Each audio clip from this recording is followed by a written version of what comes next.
নমস্কার বন্ধুরা, আজকে আমি আপনাদের জন্য এনেছি, দেখতেই পাচ্ছেন, ভাতের সঙ্গে খাওয়ার মতো একটা বড়া রেসিপি। তো বন্ধুরা, বড়াটা আমি বানিয়েছি লাউ পাতা আর মাছের ডিম দিয়ে।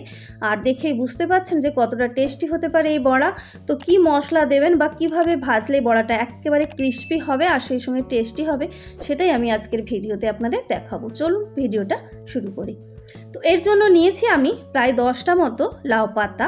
পাতাটাকে প্রথমে গোটা অবস্থায় ভালো করে ধুয়ে নিতে হবে পরিষ্কার করে, তারপরে একেবারে ড্রাই করে নিতে হবে। সেটা যেভাবে হোক, জল আপনি মুছেও নিতে পারেন বা হাওয়াতে রেখে শুকনো করে নিতে পারেন, জল যেন না থাকে। তারপরে এইভাবে ছোট ছোট করে কুচিয়ে নিতে হবে। এবারে এর মধ্যে দিয়ে দিচ্ছি 2টো পেঁয়াজ। আমি এখানে 2টো দিয়েছি, পেঁয়াজটা চাইলে আপনি আরও বাড়িয়েও দিতে পারেন। স্বাদ মতো কাঁচা লঙ্কা কুচি আর 3 থেকে 4 কোয়া রসুনকে এরকম মিহি করে কুচিয়ে দিয়ে দিলাম। এবারে দিচ্ছি স্বাদ মতো নুন। নুনটা কিন্তু একেবারেই বেশি দেবেন না, কারণ এটা পরিমাণে অনেকটা কমে যাবে, সেই ভেবেই কিন্তু আপনাকে নুনটা দিতে হবে। এবারে দিচ্ছি কিছু শুকনো মশলা।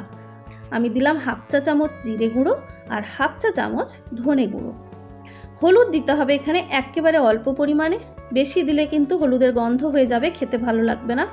এবারে দিয়ে দিচ্ছি একটু স্বাদ মতো লঙ্কার গুঁড়ো। আপনি চাইলে পুরো কাঁচা লঙ্কা দিয়ে রেসিপিটা বানাতে পারেন, সেক্ষেত্রে লঙ্কার গুঁড়োটা স্কিপ করলেও করতে পারেন। এবারে বেশ ভালো করে কিন্তু লাউ পাতা, পেঁয়াজ এই সমস্ত কিছুকে একদম চটকে মাখতে হবে, মানে রসটা যেন পেঁয়াজেরও বেরিয়ে আসে, রসুনেরও বেরিয়ে আসে এবং সেই সঙ্গে লাউ পাতারও। এই মাখা যতটা ভালো হবে তত কিন্তু বড়ার টেস্ট পাবেন। তো বেশ ভালো করে ম্যাশ করা হয়ে গেছে। এবার আমি এর মধ্যে দিয়ে দিচ্ছি মাছের ডিম। এখানে একটা মোটামুটি 800-900 সাইজের রুই মাছের যে ডিম ছিল সেটাই আমি এখানে দিলাম। সমস্ত কিছুকে আবার একবার ভালো করে চটকে মিশিয়ে নিতে হবে। নুনটা আমি আপনাদের বলেছিলাম যে একটু দেখে দেবেন। দেখতেই পাচ্ছেন পরিমাণটা কতটা কমে গেছে। পাতাটা প্রথমে মনে হচ্ছিল অনেকটা, সেরকম কিন্তু নয় বন্ধুরা। এবারে এর মধ্যে আমি অ্যাড করছি বেসন। প্রথমে আমি এখানে 3 চা চামচ বেসন দিচ্ছি, পরে যদি দরকার মনে হয় তাহলে আবার দিতে হবে। তো একটু মিশিয়ে দেখে নিতে হবে যে অতিরিক্ত জল থেকে যাচ্ছে কিনা বা পাতলা থেকে যাচ্ছে কিনা, বাইন্ডিংটা ঠিকঠাক আসছে কিনা। যদি না আসে তাহলে আরও 2 চা চামচ মতো এখানে আমি বেসন দিলাম। তবে খেয়াল রাখবেন বেসনের পরিমাণ যেন অতিরিক্ত না হয়ে যায়, তাহলে বড়াটা খেতে ভালো লাগবে না। ঠিক এইরকম একটা দেখতে হবে। পাতাটা খুব সুন্দর দেখা যাচ্ছে, দেখতে পাচ্ছেন, এরকম বেশ সুন্দর করে একটা বড়ার শেপ দেওয়া যাবে। এবারে হাই ফ্লেমে প্রথমে প্যানের মধ্যে দিয়ে দিচ্ছি তেল। হাই ফ্লেমে রেখে তেলটাকে বেশ ভালো করে গরম করে নিতে হবে। তেলটা যখন গরম হয়ে যাবে ভালো করে, তখন ফ্লেমটাকে লো মিডিয়ামের মাঝামাঝি করে বড়াগুলো দিতে হবে। তো আমি প্রথমে কয়েকটা বড়া বেশ বড় করে আপনাদের ফ্রাই করে দেখাচ্ছি। তো যখন বড় করে বড়াগুলো দেবেন তখন কিন্তু বড়াগুলোর মাঝখানে ফাঁকা জায়গা রাখবেন, কারণ বড়াগুলো আরও কিছুটা পরে বেড়ে যাবে। তো সেক্ষেত্রে জায়গা না থাকলে ফ্রাই করতে অসুবিধা হবে। তো লো মিডিয়ামের মাঝামাঝি রেখে একেবারে 2 দিককে বেশ সুন্দর গোল্ডেন কালার করে কিন্তু ফ্রাই করতে হবে।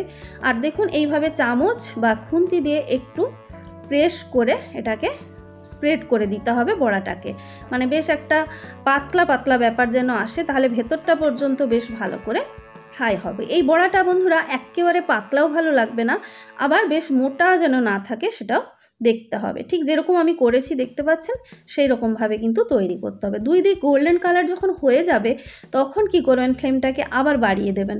তাহলে কি হবে, বড়ার সঙ্গে অতিরিক্ত উঠে আসা যে তেল সেটা কিন্তু আসবে না। ফ্লেমটাকে বাড়িয়ে কিন্তু বড়াগুলোকে তুলতে হবে। এবারে আমি এই 3টে আপনাদের বড় করে দেখালাম। আপনি চাইলে এই একই বড়াকে ছোট্ট ছোট্ট করেও কিন্তু ফ্রাই করতে পারেন। তো আমি বাকিগুলো ছোট ছোট করেই ফ্রাই করলাম। তো বন্ধুরা, এই ছিল আজকের রেসিপি। যদি আপনাদের ভালো লেগে থাকে তাহলে লাইক, কমেন্ট, শেয়ার আর সাবস্ক্রাইব করতে ভুলবেন না।